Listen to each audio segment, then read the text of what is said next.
Shabbat Shalom.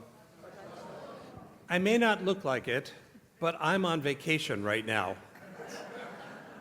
I just spent a week with my family in Flagstaff, Arizona, and going to see the Grand Canyon, among other things, which if you have not seen in person, you have to do that. It's the most remarkable thing your eyes will see, other than your children and your loved ones. And next week, I'm going to be going away for a couple days with two buddies of mine from grade school. I've known these guys since second grade, and we and our wives are going to go away to spend a couple days together in the Bay Area. Don't I look relaxed and rested? But I want to share with you that going on vacation with a rabbi is nothing like going on vacation with a person. People, when they go away on vacation, I've seen this, they look at archaeological sites and they think, how interesting, where are we going to have lunch? Rabbis go to archaeological sites and think Torah. So I want to give you a little Torah that I got on my trip because I'm not allowed to share this with my family. They're tired of traveling with a rabbi. One of the most amazing things that we saw in the Flagstaff area is a pueblo called Wupatki. And the Wupatki pueblo was built by a group of Native American tribes outside of Flagstaff around the years 300 to the years 1200 of the Common Era. So just to put that in Jewish timeline, starting in the time of the Mishnah and Rabbi Yehuda HaNasi, and winding up in the time of Maimonides and Rashi. They built this remarkable set of buildings using mostly volcanic stone and limestone. And I walked through this, first of all, like a person, thinking, I can't believe people could live here. The temperatures during the summer are unbearable. There's very little water. There's no river flowing through this community, so they had to find a way to save water during the rainy season in their pottery so that it would get them and their harvests through the entire summer. You can imagine that the number of losses, if there wasn't enough rain, if a bucket spilled, would have been devastating for the whole community. People tended to be shorter than some of us are today, so the doors were much shorter. People were around 5 feet tall, they estimate. And there were a series of rooms, one on top of the other. And then there was, some of you who've attended Jewish summer camp will love this, what has to be described as a gaga court. So any of you who've been to Jewish summer camp, I don't know if non-Jewish camps have these things. They build these round pits in which you can play ball games. In Native American tradition in the Southwest, those were sacred games. So you can imagine how popular religious services were if it was in a gaga court.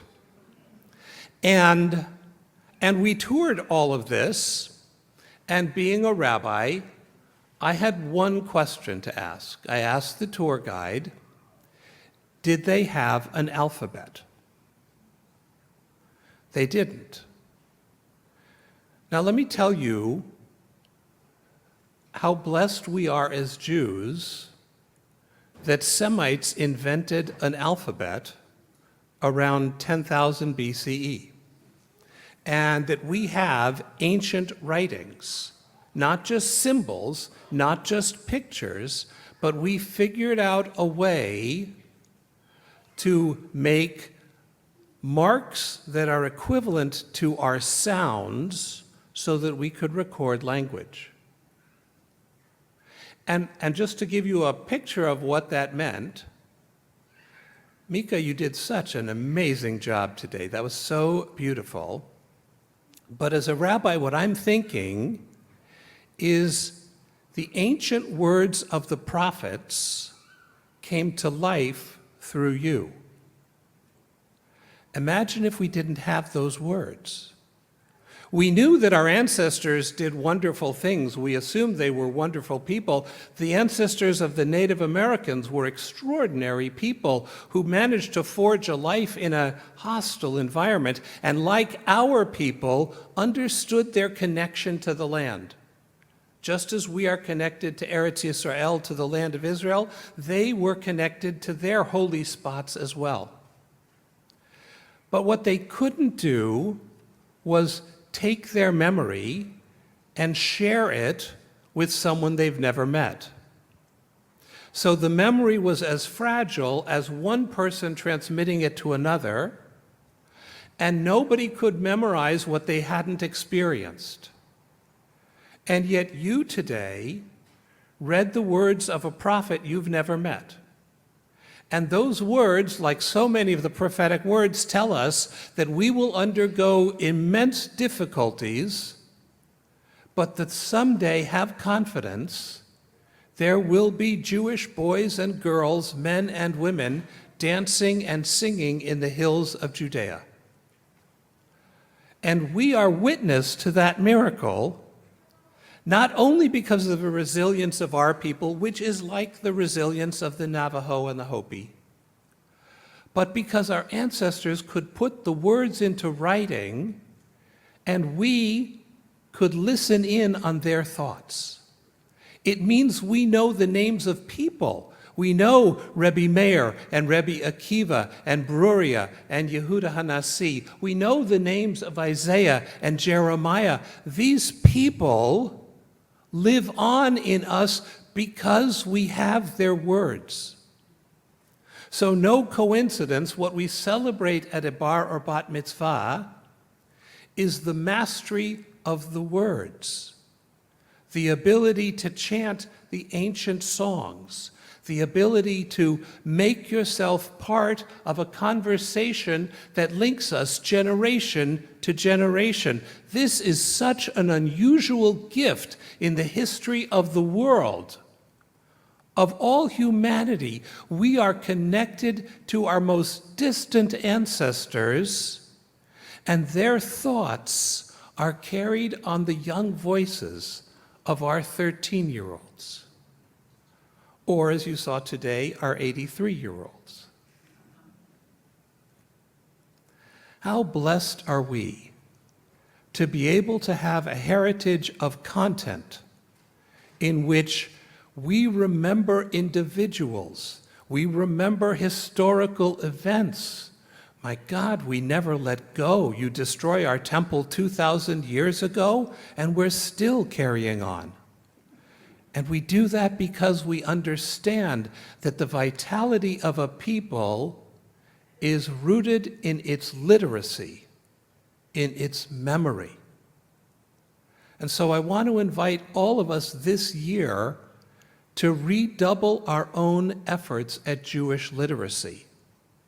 This remarkable heritage is just closed and dusty books if you don't take them off the shelves and read them. Our ancestors have such wisdom, which they are eager to share with us and to enter into conversation with us, but we have to learn the words, which means the Hebrew, which means the Aramaic. It means the language the Jews have spoken across the ages. I stood in wonder at the Hopi and the Navajo, who in such brutal conditions made a livable place. I have no idea how they could build such a remarkable set of buildings. But I can't say thank you to them by name. We don't know their names. We don't know the historical events, their fights, their triumphs, their insights, what they learned about what it means to be human, except through the memory of the most recent generations.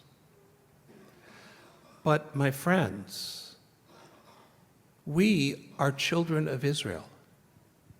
And B'nai Yisrael have an unbroken chain of conversation that goes back millennia. That makes us among the most gifted and blessed people on the planet. So let us resolve this year to re-enter into that life-giving conversation. Pick up your Hebrew, take out a Jewish book, and through that converse not only with our ancestors, but with the God who also chose to speak to us in Hebrew words. Shabbat Shalom.